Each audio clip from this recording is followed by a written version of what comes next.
The city of Sacramento had always felt like a quiet hum at night. Crickets, distant trains, the occasional dog bark. But something changed on the night Amelia Grace first heard her name whispered from the dark. It was 2:12 a.m., the kind of hour where the world forgets you're awake. Amelia, a 29-year-old archivist at the Sacramento Room in the public library, was used to late nights and creaky floors. She lived alone in a historic Victorian home on T Street, the kind where each step echoed like the past was breathing behind you. She had just turned off the TV and passed by the large antique mirror in the hallway when she heard it. Amelia. She froze. It wasn't a sound from outside. It wasn't the TV. It came from the hallway, soft, hoarse, close. She turned around. Nothing. Maybe she was tired, or maybe the old house was playing tricks again. Still, she slept with every light on that night. The next day at work, Amelia tried to brush it off. She catalogued old city records, going through yellowed papers that smelled of mildew and forgotten stories. "Did you know," said Marco, her co-worker, "that there's an old case from the 60s where 5 people disappeared from your street?" Amelia looked up. "Really?"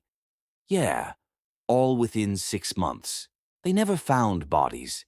Just gone." He slid a newspaper clipping across the table. "Residents vanish on T Street. Neighbors hear voices at night."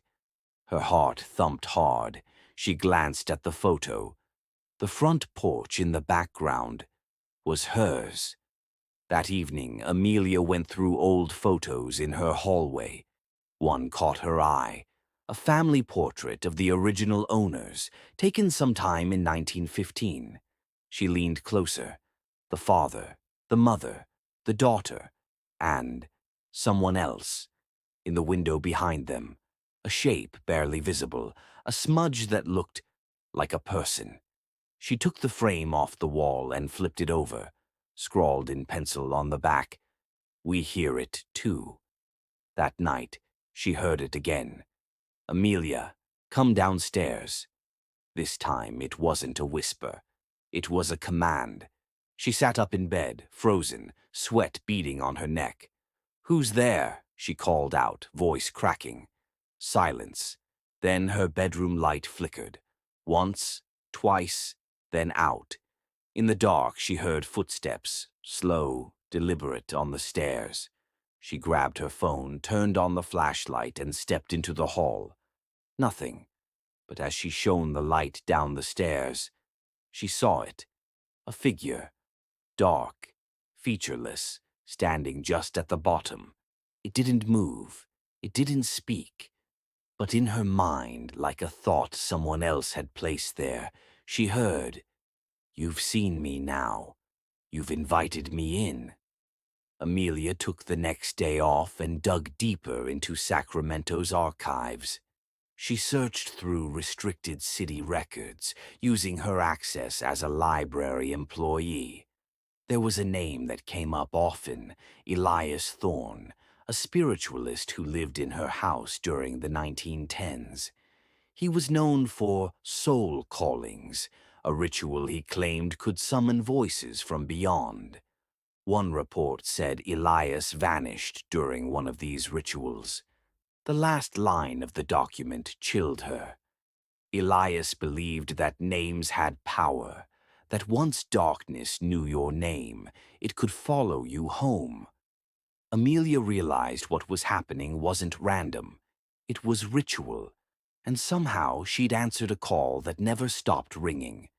That night she dreamt of being underground, buried alive. She woke up gasping, nails digging into her sheets.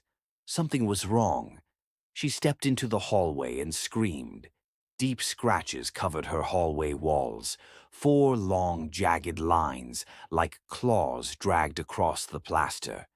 At the end of the hall, her name had been carved into the wall. Amelia. Not written. Carved. She packed a bag. She called a motel. But when she stepped outside to her car, she stopped cold. All four tires were slashed, and across the windshield in dripping black, "You can't leave. You're part of this now." Desperate, Amelia called in help. Her grandmother once warned her about the door, a term in old folk belief for spirits that pretended to be voices of the dead, but were something worse. She contacted a local medium known as Vera Knox, who agreed to come to the house for a séance. That night, candles flickered in a circle on the wooden floor. "Don't say your name," Vera warned. "No matter what, don't give it more of you." They joined hands. The air grew thick. The candles dimmed.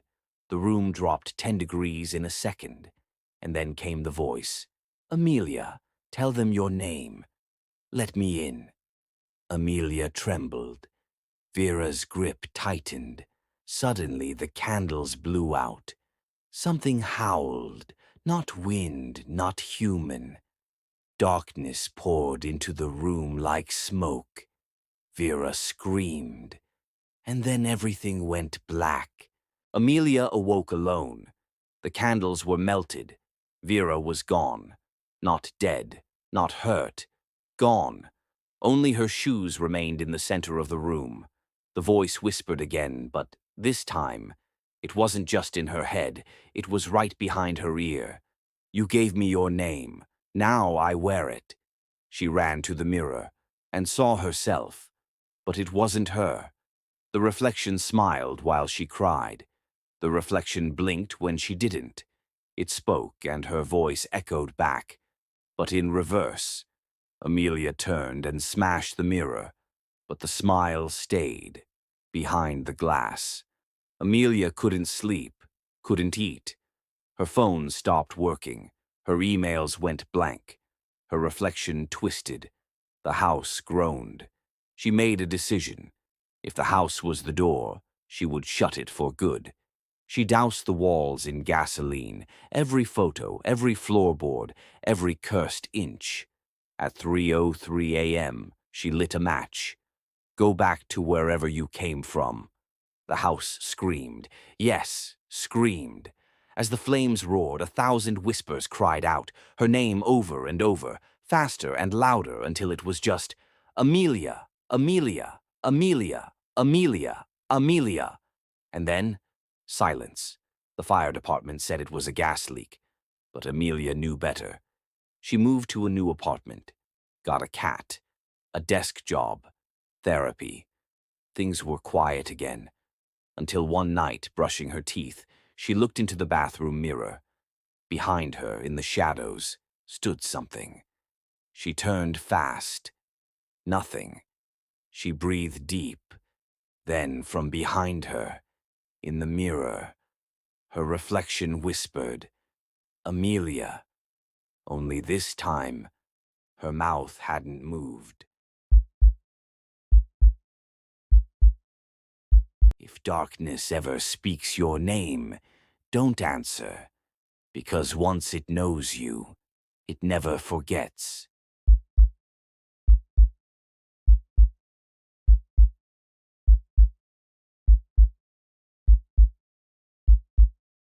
Some say if you hear footsteps in an empty hallway, you should run. But I didn't run. I followed. And what I found still follows me. It started with a simple assignment, substitute teaching at a closed-down middle school in Riverside, California. Miss Carla Reed was fresh off a year of burnout, looking for quiet work while figuring out her next move. She didn't expect to be called in for a night shift. "Just babysit the kids during the overnight lock-in," the vice principal had told her over the phone. "It's a tradition, nothing wild." But when she arrived at Jefferson Middle School, the campus felt abandoned, too quiet for a place hosting 30 kids overnight. No laughter, no running, just wind howling through the old brick hallways. The school had shut down for renovations years ago after a gas leak accident, but due to budget issues, they reopened one wing for special programs. Still, half the school remained locked off. The empty part, the old part. Carla was given a room key, a flashlight, and a list of emergency contacts. What she wasn't given was an explanation for the caution tape wrapped around the West Wing. The night started normally enough. Students played board games, watched movies, and told campfire-style stories in the gymnasium. Carla was stationed in room 104, near the old hallway that led to the West Wing. At around 10:45 p.m., as she was collecting empty snack wrappers, she heard it. Tap, tap, tap. Footsteps, slow, hollow, distant, but getting closer. She poked her head into the hallway. No one. Hello? No answer. Just silence, and that strange smell like burned plastic and wet cement. She shut the door, blaming the creaky building. But at 2:13 a.m., the fire alarm went off in the gym. When she got there, panting, heart racing, every student was still asleep. No smoke, no prank, except for one thing. A single wet footprint led from the gym door into the West Wing. The next night, only 17 students returned. Some parents pulled their kids after hearing rumors from the night before. Carla didn't blame them. She hadn't slept well. At 1:12 a.m., a boy named Jeremy went missing. He'd gone to the bathroom. Never came back. They found his phone in the hallway, flashlight still on. The screen recorded a 7-second video, dim footage of tile floors, then sudden movement, and Jeremy whispering, "Who's walking behind me?" Then a sound, like someone breathing heavily right next to the mic. And then static. Police were called. They searched for hours. No sign of Jeremy. By dawn, the district shut the program down. But Carla didn't go home. She stayed. Something was pulling her back to that hallway. Maybe guilt. Maybe something else. Carla took her phone and flashlight and crossed the caution tape. The air turned instantly colder. The walls, once white, were stained with brown streaks. Ceiling tiles sagged. Some lights flickered dimly overhead like dying fireflies. And then, tap, tap, tap. The footsteps again. She froze. They were behind her. She turned. Nothing. She stepped forward. Tap, tap, tap. They matched her pace. She broke into a sprint. The tapping grew louder, faster, more urgent, like something chasing her on all fours. She ducked into an old classroom and slammed the door. Breathing hard, she scanned the room. Old desks, broken projector, chalkboard with faded words still scribbled. "He's in the hall." Then her phone buzzed. A new video message. From Jeremy's number. It was a live feed. Of the hallway outside the door. She looked at her screen. Then the doorknob started to turn. The door didn't open. Instead, the air grew thick, heavy, and whispering filled the room. Hundreds of voices, some crying, some chanting, some screaming. Then she saw them, handprints appearing on the chalkboard, one by one, smudging, scraping, until it spelled, "Let us out." Carla bolted. She ran back through the hallway, the whispers now behind her, inside her, like they'd crawled into her skull. She tripped and fell, landing hard on the tile floor. Something cold touched her ankle. She turned around. It was Jeremy, or what used to be him. His eyes were empty, skin gray, mouth twitching open like he was trying to speak. But the only sound was tap, tap, tap. Carla crawled backward. Jeremy reached out, then stopped. A door slammed behind her. The emergency fire exit at the end of the hallway had opened on its own. She didn't wait. She jumped up and ran through it, slamming it shut. Silence. Outside, dawn had broken. The sun never looked so alive. She called the police again. They investigated the wing. Nothing was found. No boy, no hallway carvings, no Jeremy's phone. Just scorch marks on the floor in a perfect circle. The same place where, years ago, a student had died in the gas leak. His name? Jeremy Thomas. He had died in 2011. Carla never worked again. She moved, changed her number, even tried therapy. But some things stay. Every now and then, just past midnight, she hears it. In her apartment hallway. Tap, tap, tap. Slow, deliberate, waiting. And when she checks her phone, she always finds a video. A short clip of a dark hallway, with her name whispered, barely audible, Carla. There are places where the dead don't rest, where tragedy repeats itself, where footsteps echo, even when no one's there to walk them. If you ever hear them, turn around. Don't follow. Don't listen. Because when darkness speaks your name, you won't be the one walking away.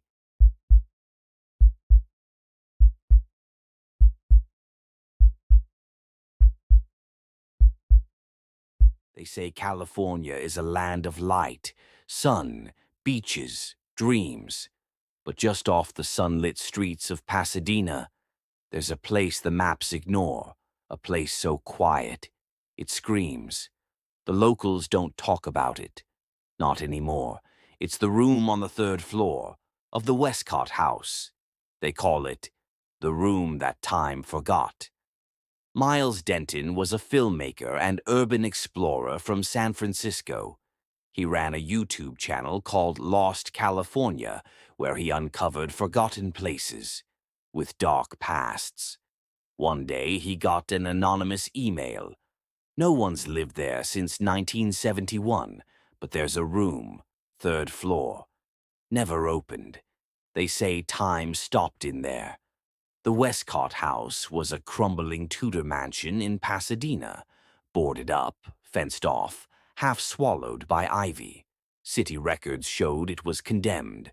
No demolition date, no updates. Just silence. On a gray Saturday in March, Miles and his assistant, Jamie, went to investigate. The house loomed like a forgotten cathedral, massive, dusty, and too quiet. Inside, the air was thick, wallpaper peeled like sunburnt skin. A chandelier creaked in the stillness. But the third floor, that's where it all led. As they climbed the stairs, the temperature dropped. Not a breeze, not a draft. Cold, like they'd stepped into a freezer. The hallway narrowed.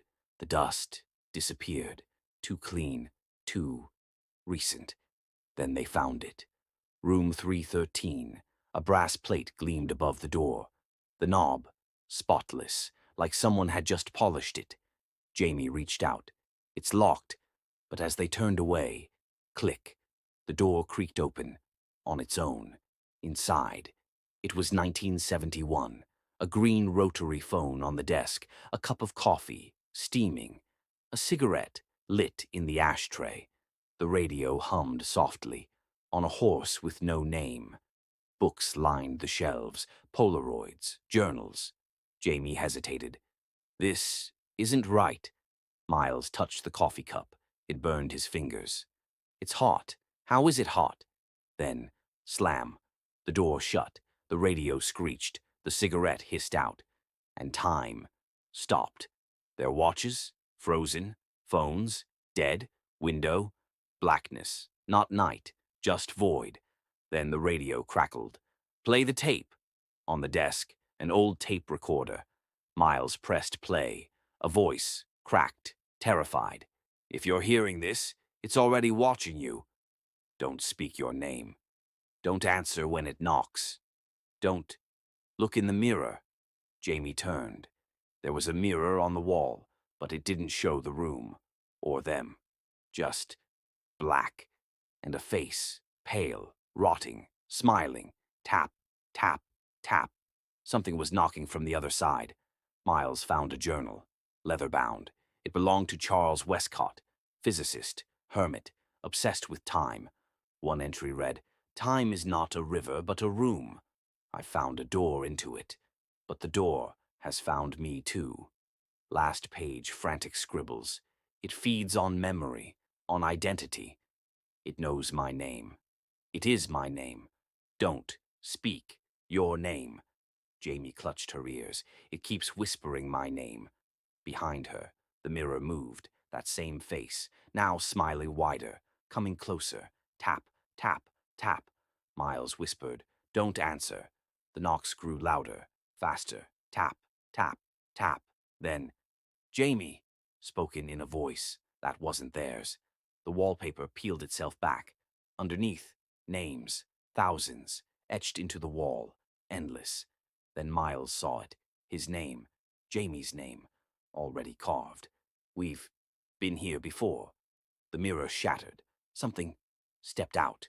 A rotting face, smiling, with Jamie's eyes. Then, silence. Jamie was gone.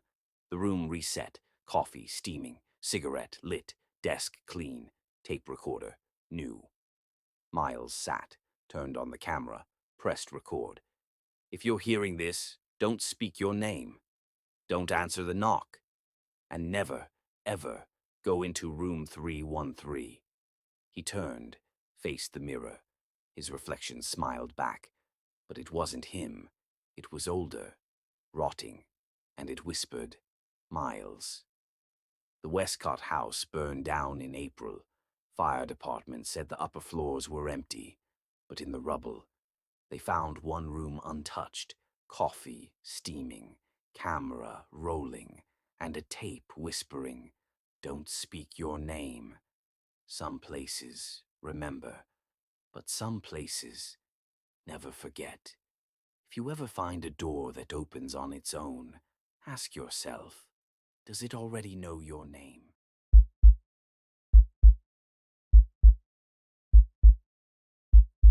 If you enjoyed tonight's tale from the shadows, don't forget to like the video, share it with someone brave enough to watch in the dark, and most importantly, subscribe to never miss the next whisper from the unknown.